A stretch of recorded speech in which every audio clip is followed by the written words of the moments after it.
कर सारे आलम तो कैसा नूर है, सारे आलम कैसा नूर आया है अस्सलातु। পবিত্র জশ্নে জুলুসে ঈদে মিলাদুন্নবী ইসলাম আল্লাহর পক্ষ থেকে কুল কায়নাতের জন্য সবচেয়ে বড় নিয়ামত রাসূল করিম সাল্লাল্লাহু আলাইহি ওয়াসাল্লাম। সে কারণে আল্লাহ পাক রব্বুল আলামিন বলেছেন, কুল বিফাদলিল্লাহি ওয়া বিরহমাতিহি ফাবিযালিকা ফালইফরাহু ওয়া খায়রুম মিম্মা ইয়াজমাউন। আল্লাহর নিয়ামত এবং রহমত প্রাপ্তিতে খুশি উদযাপন করার নির্দেশ আল্লাহ দিয়েছেন। আমাদের প্যারা নবী হলেন সবচেয়ে বড় নিয়ামত, সবচেয়ে বড় রহমত। ওয়ামা আরসালনাকা ইল্লা রাহমাতাল লিল আলামিন। সে কারণে আমরা নবীকে পেয়ে খুশি উদযাপন করি, কারণ নবীজি আমাদের জন্য কুল কায়নাতের রহমত, এবং এটা প্রত্যেক ইমানদার মুসলমানের এই খুশি উদযাপন করা অপরিহার্য। আল্লাহ পাক রব্বুল আলামিন আমাদের সবাইকে সেই তৌফিক নসিব করুন। দেখুন, কোরআনে কারিমে নবীর আগমনকে সুসংবাদ বলা হয়েছে, এবং নবীজি যে পৃথিবীতে এসেছেন এটা আমাদের জন্য বড় অনুগ্রহ বলা হয়েছে। সে কারণে আমরা আল্লাহর দরবারে খুশি উদযাপন করি এই নামকের শুকরিয়া আদায় করার জন্য।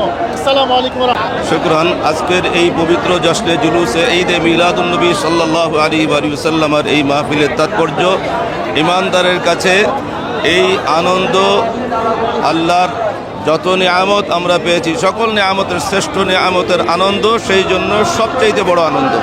এটা বাংলা ভাষায়, বাংলা জবান, আরবিতে এই জন্য বলা হয়, এটা মিলাদুন্নবী সাল্লাল্লাহু আলাইহি ওয়াসাল্লামের এই শব্দ, এই বাক্যের আগে ঈদ শব্দ ব্যবহার করা হয়েছে। ঈদে মিলাদুন্নবী সাল্লাল্লাহু আলাইহি ওয়াসাল্লাম, সকল ঈদের সেরা ঈদ ঈদে মিলাদুন্নবী সাল্লাল্লাহু আলাইহি ওয়াসাল্লাম। সহজ সমীকরণ হলো, আমরা ঈদুল ফিতর, ঈদুল আজহা দিন, ইমানদারের ঈদের দিন যত ঈদ পেয়েছি আমরা আমাদের প্রিয় রাসূল সাল্লাল্লাহু আলাইহি ওয়াসাল্লামের আগমনকে কেন্দ্র করে। নবীজি না আসলে আমরা কোনো ঈদ পাইতাম না। এই নবীর আগমনে আমরা অন্যান্য ঈদ পেয়েছি, আমরা আনন্দিত হই। সেই নবীর আগমনে ইমানদার হিসাবে আমরা আল্লাহর হুকুম পালন করে সবচেয়ে বেশি আনন্দিত। কারণ আল্লাহ তাআলা বলেছেন, আমার নবীকে পেয়ে তোমরা খুশি উদযাপন করো। আল্লাহর হুকুম পালন করতেছি ইমানদার হিসেবে।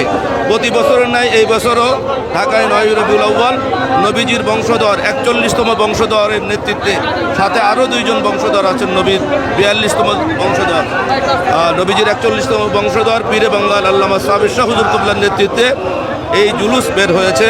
আমরা সর্বস্তরের মুমিন মুসলমানকে আহ্বান জানাই, নবীর আগমনে খুশি হন, এটা ইমানদারের আলামত। আসসালামু আলাইকুম।